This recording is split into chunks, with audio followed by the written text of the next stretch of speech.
Smooth traffic on YouTube. It's a sunny weekend, so, you know, we've got a roadster, as you do. It's not often we take an in-depth look at cars, but with the Audi TT RS, we thought we'd make an exception. Stunning, stunning car. The roadster, obviously not the coupe version. Starts at around £53,000 with options. This one is £71,000. What have we got? Well, for a start, this is the most extreme Audi TT that you can buy. 400 horsepower produced from the 2.5 litre 5-cylinder turbocharged engine. Massive exhaust pipes that make a really nice, burbly, loud, poppy, naughty exhaust note. They're very, very nice indeed. We've got large 20-inch alloy wheels. They're about 1,600 quid extra on this model, but I'd say they're worth it. They look absolutely stunning. Beautiful alloy wheels. Bit dirty, I've been driving it a lot. This paint colour, Nardo Grey, it's an exclusive colour for the TT RS. It goes with the wing as well, that's exclusive on the TT RS as well. Pretty good. Massive brakes, obviously we need massive brakes to stop a car that's capable of performance like this. This car will actually hit 62 miles an hour in 3.7 seconds. That's mad! 3.7 seconds! Mad! And yeah, all in all, a pretty stunning looking roadster, we think. Great image, it's not too showy, but it stands out, it looks cool, it's muscular, it's got all the right proportions. Pretty good, I'd say. Is it worth £71,000? Well, we'll have to have a think about that. Let's go for a drive in a minute and find out. Now, it's really difficult to talk about Audis without talking about the interior spaces. Every Audi has this incredible quality to the interior environment where you spend most of your time, and on this model no expense has been spared, because as Ben's looking at here, this is an Audi exclusive option, so £4,500 will get you these exclusive seats. Beautiful, beautiful leather in the two colours there. Every part that you touch is absolutely perfect, and the stitching is as good as, well, anything that I can think of actually. Ben zoomed out just a minute ago from the virtual cockpit system. The great thing about the Audi TT is that everything is included in that virtual cockpit system, so you've got a very uncluttered and sort of minimalist design to the interior space.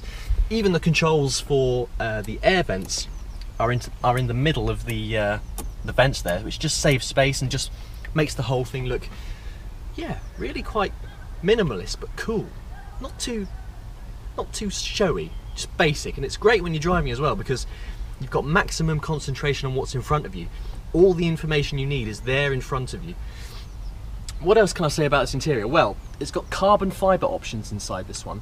So we've got a little bit of carbon fibre on the interior in the middle, around the gear stick and the buttons in the middle that operate the roof and things. We've got some lovely Alcantara touches. So on the steering wheel that Ben looked at a minute ago, we've got Alcantara grip. The wheel itself is very, very similar to the one you'll find in the Audi R8 supercar. So again, it's got all the buttons you need, the start-stop button on there as well. Overall, this is about as good as interiors get. And actually, I've seen interiors that are worse on much more expensive cars. But then, Audi's got a reputation for really delivering on interior spaces, so it's to be expected now.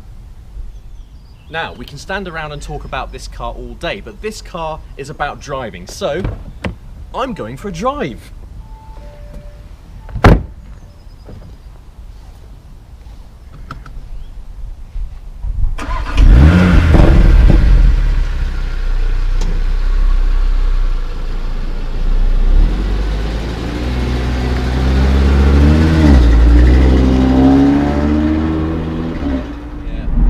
So I'm going to have to raise my voice a bit for this. I'm with Benny Pierce, obviously.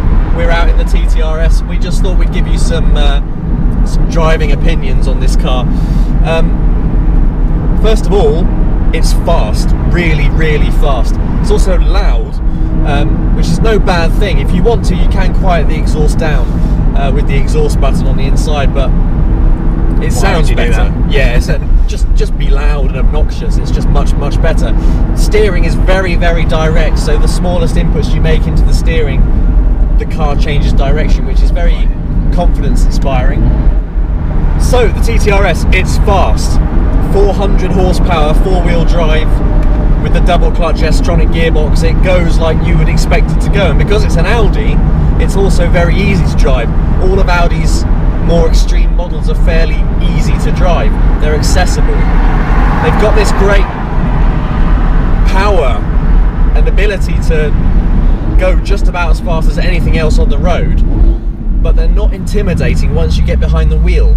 They give you a lot of confidence and they really inspire you, so you don't have to be intimidated by an Audi. And actually, in a sports car, that's a good thing, because in a lot of rear-wheel drive sports cars, they only really come alive when you take the traction control off, when you give the whole car a bit of room to breathe and a bit away from the safety equipment that these cars have. But with the TT RS, you can drive it very, very fast with all the aids on, which is great, because you don't want to turn your aids off on the road. If you're on a circuit, that's a different matter. But out on the road, you'll want to leave them on, because if you turn them off, there's a high chance you'll invalidate your insurance, and then if something does happen, you're in trouble. So being an Audi is quite safe. There is a bias towards the front, but when you think about where the engine is placed on this car, that's to be expected anyway. The 2.5 litre 5-cylinder engine is all aluminium, so it's quite light, but it is mounted over the front axle, so the weight distribution isn't perfect. It's not like a Porsche where, you know, the weight distribution has been sorted out from the car's genesis. The TT was not meant to be what it's become. It wasn't meant to be this powerful, this fast, and this raw. It's actually surprisingly quiet in here as well, to be fair. Yeah, but if you want to cruise around at low speeds, it's not deafening. It's not deafening, it's fairly comfortable. The best way to drive this car, I found, is to use the individual drive select program. Turn everything to dynamic except the suspension. Keep the suspension in comfort, because with the suspension set to dynamic, it really is quite firm. And actually, I think on UK roads you can probably go a little bit faster with the comfort aspect of the suspension, because on UK roads, if a car is a little bit too stiff, it can skip across the rough surfaces a bit, making tiny jumps just off the surface, and you just lose a little bit of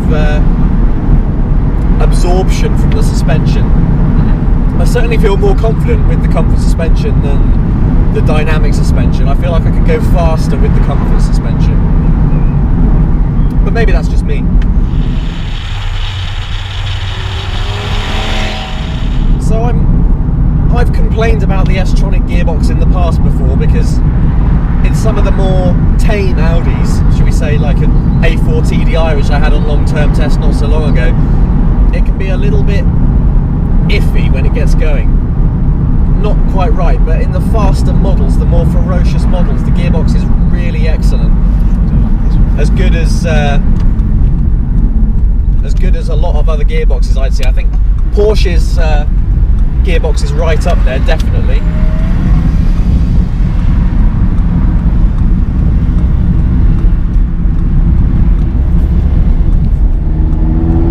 Mercedes, not so much. The Mercedes gearbox is a little bit slow.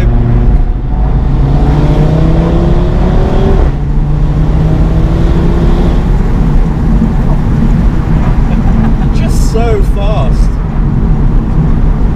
And there was no let up there at all. No let up at all. Yeah, it just picks up and it goes. And it's a turbocharged engine, but the response is nice.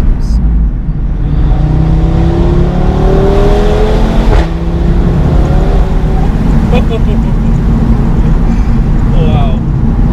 It really is an exhilarating car to drive, especially with the roof off. There's something about the wind flying over your head, just makes it all the more exciting.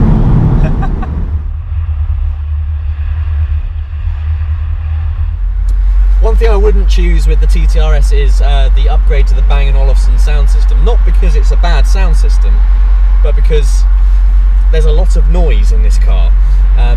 When you're taking it quite easy on a rougher surface, the large wheels, large tyres can produce quite a lot of tyre roar, so it's difficult to really enjoy the sort of sensitivities of an upgraded sound system when that background noise is going on anyway.